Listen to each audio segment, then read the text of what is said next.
Boa tarde, boa noite, tudo bem com vocês? Um friozinho chegando, para uns estimulante, para outros paralisante, cada pessoa com a sua temperatura física, com a sua afinidade, com a sua sensação ou a sua resposta às situações externas. São as peculiaridades de cada um. Eu particularmente gosto muito, me sinto estimulado com a baixa temperatura. É claro que a baixa temperatura que eu conheço é até considerada alta em lugares mais frios, do Brasil mesmo, quanto mais do mundo. Muito bom ter vocês aqui. Da mesma forma que as sensações térmicas, as situações da vida, mesmo que muito semelhantes vividas por pessoas diferentes, darão respostas muito diferentes. Cada um interage com o meio, e aí compreendidos tanto temperaturas quanto os fatos, bons ou maus da vida, de acordo com a sua característica. Mas todos nós, igualmente, teremos uma capacidade de resposta muito mais produtiva, satisfatória, eficaz, quanto maior for a compreensão. Não há dores absolutamente piores que outras, mas podemos dizer que a dor mais dolorida de todas é a dor não compreendida. Não é por outro motivo que os pedagogos, os psicólogos, os bons pais, boas mães, sempre orientam os inexperientes, os iniciantes, a explicarem para as crianças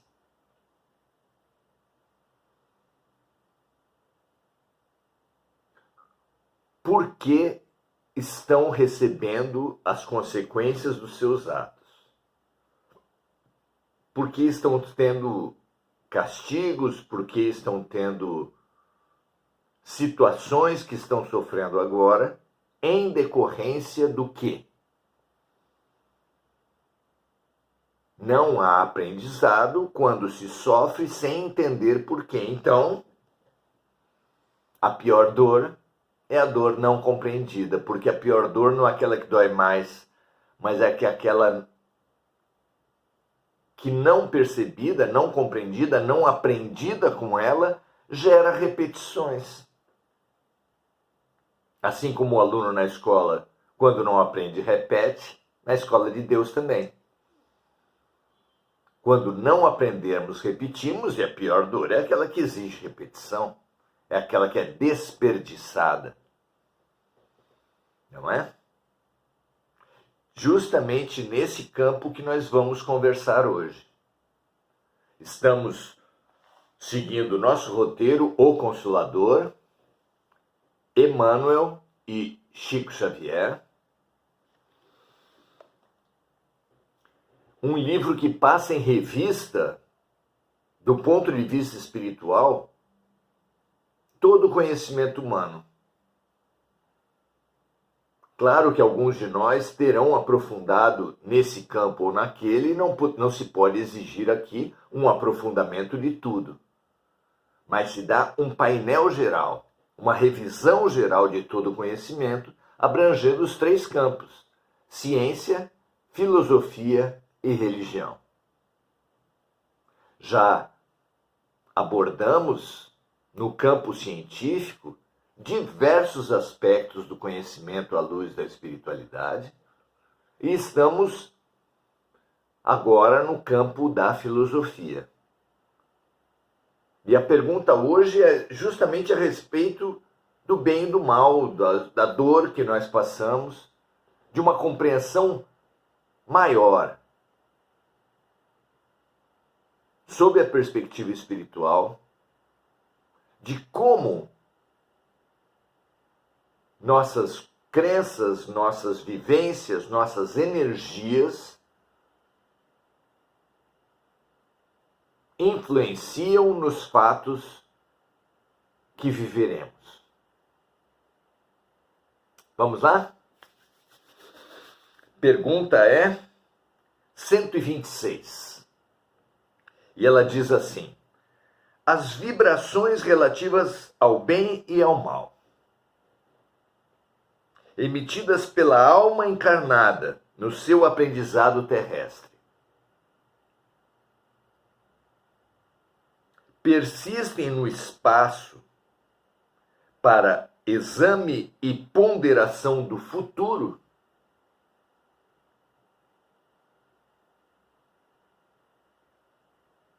Uma imagem bonita que nos vem à mente agora é a da cápsula do futuro, ou da mensagem numa garrafa.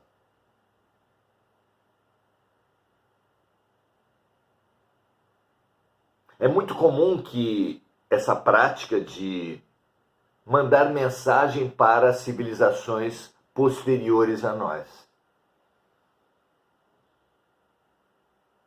A cápsula do futuro,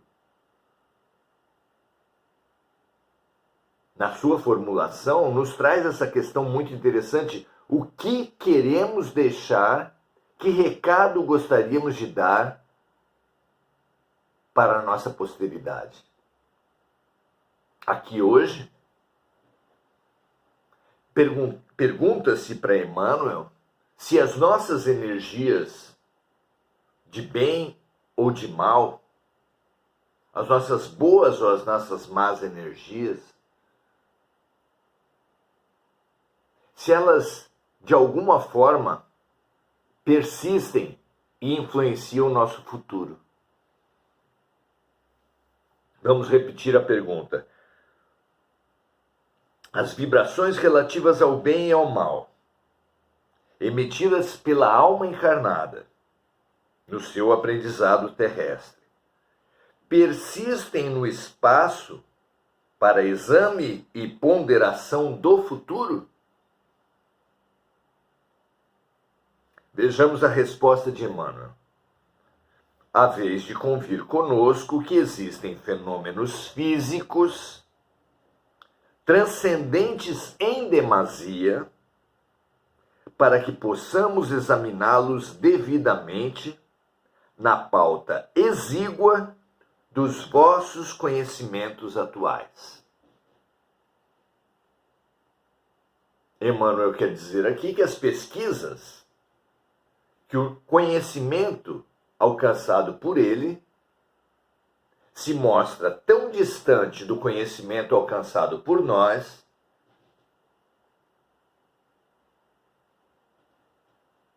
que não é possível abordar, não é possível transmitir esse conhecimento. Sim, conhecimento é assim, ele é cumulativo. Nada um professor de matemática pode falar de equação de segundo grau para um aluno que não conhece as 4 operações. Existem pré-condições para um aprendizado e nós não temos pré-condições para realizar esse aprendizado relativo às vibrações que emitimos hoje e como elas determinam o futuro, para muito maiores avanços. Os avanços têm que ser sempre de acordo com o estágio alcançado. Pois bem, diz Emmanuel, todavia, em se tratando de vibrações emitidas pelo espírito encarnado, somos compelidos a reconhecer que essas vibrações ficam perenemente gravadas na memória de cada um. E a memória é uma chapa fotográfica, onde as imagens jamais se confundem. Bastará a manifestação da lembrança para serem levadas a efeito todas as ponderações mais tarde, no capítulo das expressões do mal e do bem. Interessante, não é? Duas ponderações surgem à nossa mente. A primeira pode ser colocada como: ora, na reencarnação, o espírito perde a memória das vidas passadas. Como é que Emmanuel aqui vem falar que as vibrações emitidas pelo espírito encarnado ficam perenemente gravadas na memória de cada um? Como assim? Essa questão da memória e do esquecimento exige o conhecimento básico a respeito da mente humana na repartição do consciente e do inconsciente. Assim, podemos todos entender que não é verdade que nós perdemos as memórias das vidas passadas na reencarnação. Apenas que as memórias de vidas passadas ficam no nosso inconsciente. Então, é verdade que Emmanuel diz aqui que as vibrações de bem e de mal emitidas por nós ficam perenemente, para sempre gravadas na nossa memória, mas nem sempre na nossa memória consciente, mas sim ficam no nosso inconsciente. As pessoas que têm menos informações sobre o inconsciente poderão questionar: ora, se é no nosso inconsciente, se nós não lembramos dos fatos conscientemente, eles não podem influir na nossa vida. Mas não é bem assim. O inconsciente influencia nas nossas vidas. As ciências do comportamento nos trazem que muitas vezes, quando nós atuamos, quando nós agimos na vida, agimos sob a ação do inconsciente. Não apenas nos casos intrigantes e não resolvidos pela ciência, como das simpatias e antipatias gratuitas, dos talentos que emergem do nada, tudo isso vindo sempre do nosso inconsciente, dos talentos e dos bloqueios vindos do nada, ou seja, cuja origem nós não localizamos nessa vida. Quando eles emergem de onde? Se não vem de uma memória dessa vida, vem de uma memória inconsciente. Então, primeiro entendimento que temos que ter a respeito disso. Muitíssimas vezes, nossos atos só podem ser compreendidos como uma ação, uma atuação do inconsciente.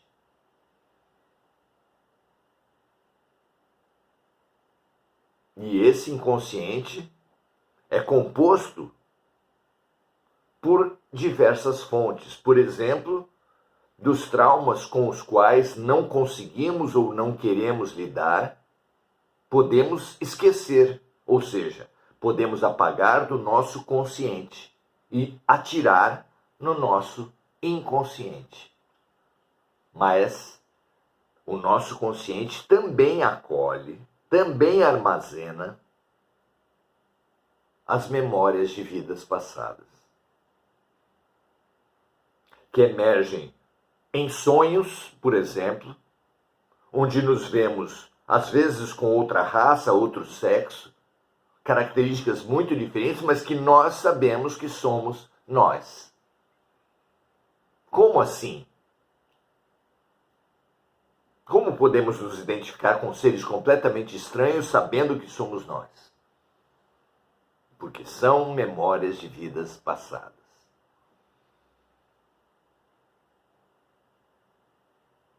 Emergem também, como falamos, nas simpatias e antipatias gratuitas, onde nunca vimos uma pessoa, ela nunca nos fez nada, e algo em nós já informa que aquela pessoa é confiável ou não é confiável. De onde vem essa informação? Crianças e adultos possuem potências inatas para as quais não foram treinados e bloqueios cuja explicação não encontram nessas vidas.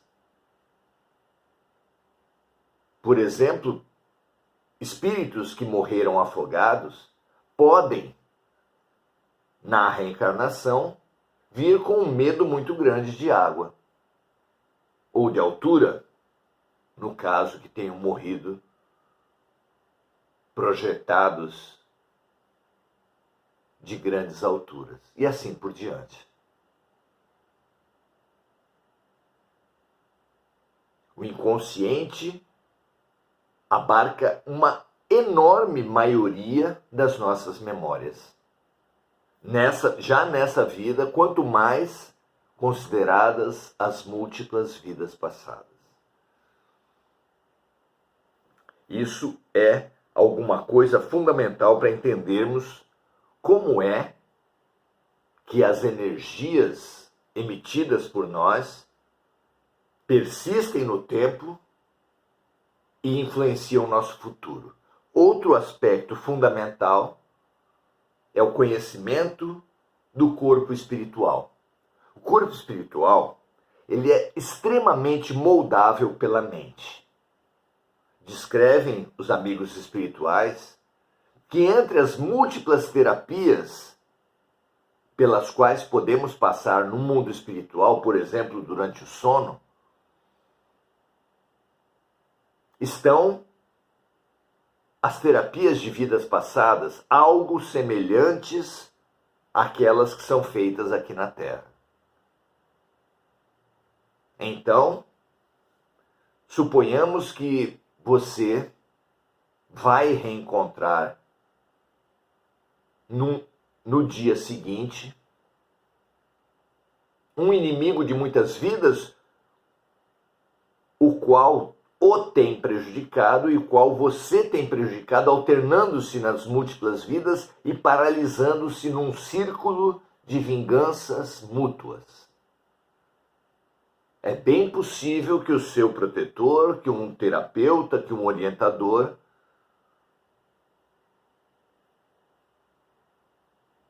estimule em você memórias passadas com alguma espécie de hipnose que traz à sua memória situações onde você prejudicou a outra pessoa, de forma a equilibrar a sensação que você vai ter diante dela, dela ser traiçoeira e não confiável. Se fosse deixado você apenas com essa sensação de ser traiçoeiro e não confiável, a sua tendência quase intransponível seria de atacá-la, de repetir o velho padrão das vinganças mútuas. Então, um terapeuta espiritual traz para aspectos mais conscientes da sua memória, para camadas mais conscientes da sua memória, que você também prejudicou. E essa certeza, essa sensação, essa vivência, essa memória aflorada equilibra a sua sensação e contém a sua tendência de repetição nos seus erros. Algo como se a sua mente dissesse para você, sim, a outra pessoa não é confiável, mas sim, você também errou muito com ela. E, se continuar errando, vai provocar, vai estimulá-la a também continuar errando com você, aprisionando-se ainda mais uma à outra. Isso ajuda demais as pessoas, os espíritos encarnados, a saírem. E quando voltam desse tratamento espiritual, é comum que a mente, tendo sido remetida a uma outra encarnação, que a pessoa, o espírito, quando volte com a aparência daquela encarnação. Olha que interessante. Por quê?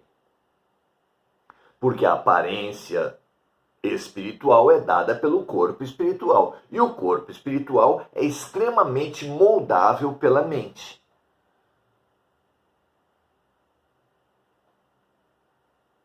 Acrescentando o conhecimento de que o corpo espiritual, moldado pela mente, também molda o corpo físico, temos aí um outro mecanismo de transmissão das nossas boas e más vibrações de uma vida para outra. Ou seja, aquele que comete um ato muito impactante de bem ou de mal, inevitavelmente vai transmitir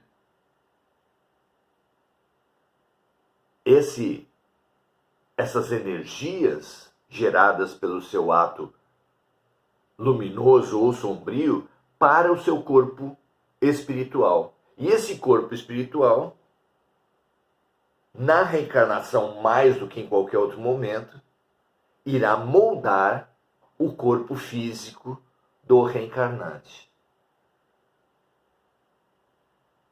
O que também acontecerá de uma maneira um pouco menos determinante ao longo de uma encarnação. Nós sabemos como tem se expandido demais a lista de doenças reconhecidas pela própria ciência materialista como psicossomáticas. São as doenças que têm como origem uma grande influência da mente. Isso já é conhecimento atual. O que é muito expandido por essa compreensão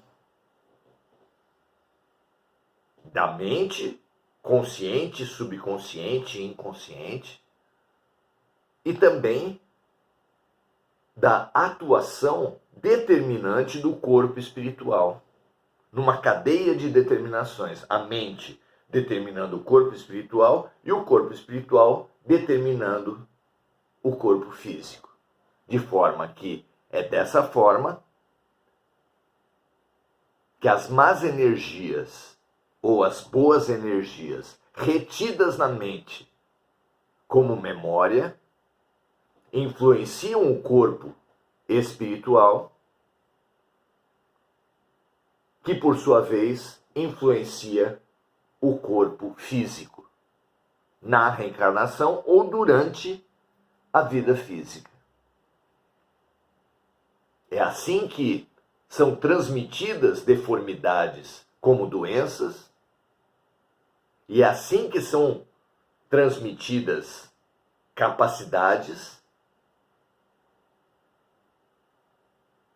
como talentos. Foi por isso que Mozart,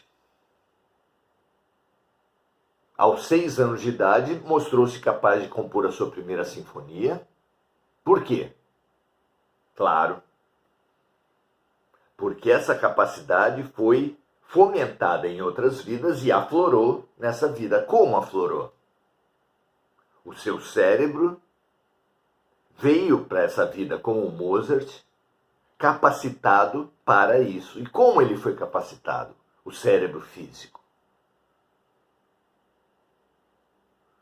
porque foi moldado pelo corpo espiritual. E como o corpo espiritual foi moldado? Pela habilidade, pelo talento da música. Porque numa vida anterior, ou em várias vidas anteriores, não sabemos, Mozart desenvolveu a capacidade artística, transmitindo essa capacidade ao corpo espiritual, que por sua vez transmitiu ao corpo físico.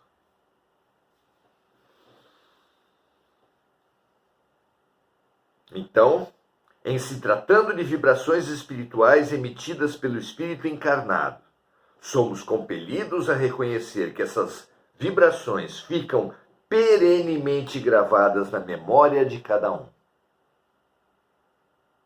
E a memória é uma chapa fotográfica, onde as imagens jamais se confundem. Bastará a manifestação da lembrança para serem levadas a efeito todas as ponderações. Mais tarde, no capítulo das expressões do mal e do bem. O mal e o bem hoje são expressões impressas na chapa fotográfica da mente e assim do corpo espiritual e, consequentemente, do corpo físico, determinando doenças, capacidades, habilidades e talentos. Compreender isso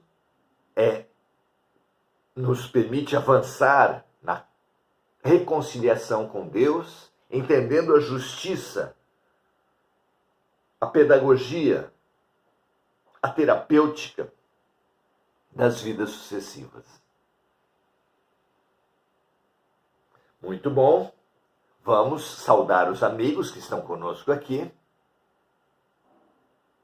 Marco Aurélio Trindade fala do perdão. Perdoar é amar outra vez. Podemos, numa linha oposta, falar: magoar é sofrer novamente. O cúmulo da mente magoada é o trauma. E o trauma se define pela revivência constante de uma dor sofrida. Essa consciência de que o trauma e a mágoa são a continuidade de uma dor sofrida, de um sofrimento, com a dor e com a mágoa damos o direito do agressor nos agredir mais e mais e mais e mais vezes. Compreendemos que o perdão é a libertação da vítima em relação àquela dor sofrida. E esse perdão avança demais com a compreensão de que não há punição de Deus. Há apenas um contínuo e amoroso estímulo para o nosso aprendizado, para a nossa libertação. Muito bom. Enir Cajazeira, dando graças a Deus. Mônica Silva, também. Avelino Carvalho, dando o seu boa tarde. Andréa Santos, boa noite. Mônica Silva, lembrando de amigos encarnados e desencarnados, assim como vibrando pela paz mundial e pelos desastres, pelas vítimas dos desastres climáticos no mundo e pelos desastres dos aviões, como recentemente.